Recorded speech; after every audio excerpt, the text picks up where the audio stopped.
Hello and welcome to CL Mumbai. This is your favorite mathematician Vikash.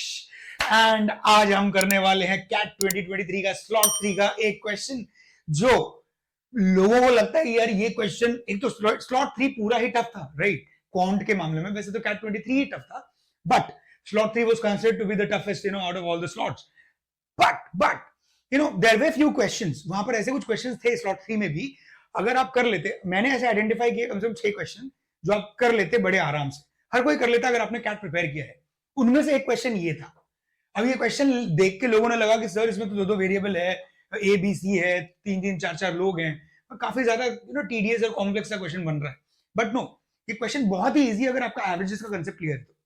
Let's read the question. बोल रहा है there are 3 persons A B C in a room, ठीक है, ए B सी, ठीक है।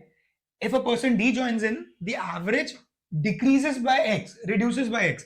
मतलब अगर D आएगा तो average X से कम हो जाएगा। And instead of D, E join करेगा, then the average of the person increases by 2X.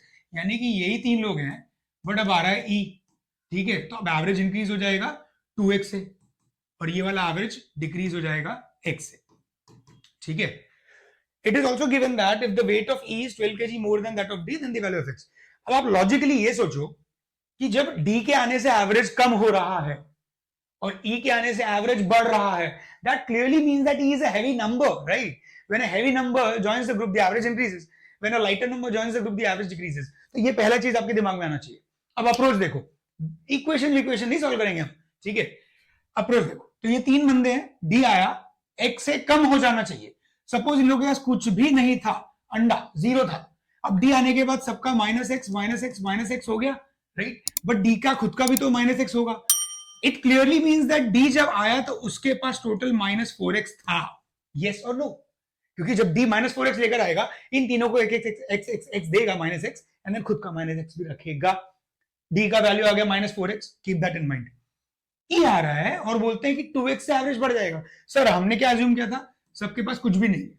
अब अगर सबका एवरेज 2x हो गया, यानी सबके पास 2x आ गया, और E का खुद का भी 2x हो गया, एवरेज है, राइट? बट ये सब इतना माल, ये 2x यानी 8x आया कहां से? E लेकर आया। इसका क्लियर मतलब है कि E के पास 8x था जो वो ग्रुप में लेकर आया। D लेकर आया था -4x, E लेकर आया था 8x। आप इन दोनों के बीच का गैप देखोगे, 8x एंड -4x, 12 का डिस्टेंस है, 12x का डिस्टेंस है। यहां पर उसने क्लियरली बोला है कि E और D के बीच में गैप है 12, हमारा डिफरेंस है 12x। x क्या होना चाहिए? 1। Easy PG. तो मैंने ऐसे कई क्वेश्चंस मैंने शॉर्टलिस्ट किए हैं जो इतने इजी थे जो आप कर सकते थे। See I also found it difficult, slot 3 मेरे लिए भी डिफिकल्ट था। I was able to solve only 13 questions. तो मैं जो है सच बता रहा हूं, सबके टफ था, बट 6 क्वेश्चंस ऐसे थे जो मेजॉरिटी ऑफ द स्टूडेंट्स जिन्होंने अच्छे से प्रिपेयर किया वो कर सकते थे। By the way, I would like to share a very big news. Next Saturday, that is 17th of August at 4:30 PM, 17th of August 4:30 PM को मैं सॉल्व करने वाला हूं लाइव क्वांट मॉक, कैट का live quant mock, and that too it will be a completely it will be a surprise for even me. मैं कोई previous year नहीं करने वाला हूं, ना ही मैं कोई स्पेसिफिक मॉक जो सॉल्व है वो करने वाला हूं। I am going to pick a random mock for quant. It will be a sectional mock. तो 17th August 4:30 PM, please note down the time, ठीक है। लाइव मॉक करेंगे, 40 मिनट का टेस्ट होगा, सब लोग साथ में आएंगे। पेपर्स आप लोग भी पेन पेपर के साथ रेडी रहिए। देखिए आप मुझसे तेज कर पाते हैं या आप with are you with me, right? It will be fun और बहुत कुछ सीखने मिलेगा। क्वेश्चन सिलेक्शन बहुत इंपॉर्टेंट है, क्वेश्चन कैसे सिलेक्ट करते हैं, right? I teach you first how to select 5 questions which will fetch you 90 percentile, और उसके बाद मेरा टारगेट रहेगा 10 क्वेश्चंस का which is 99 percentile. All right. See you all on Saturday, 17th August, 4:30 PM. Thank you. Bye-bye.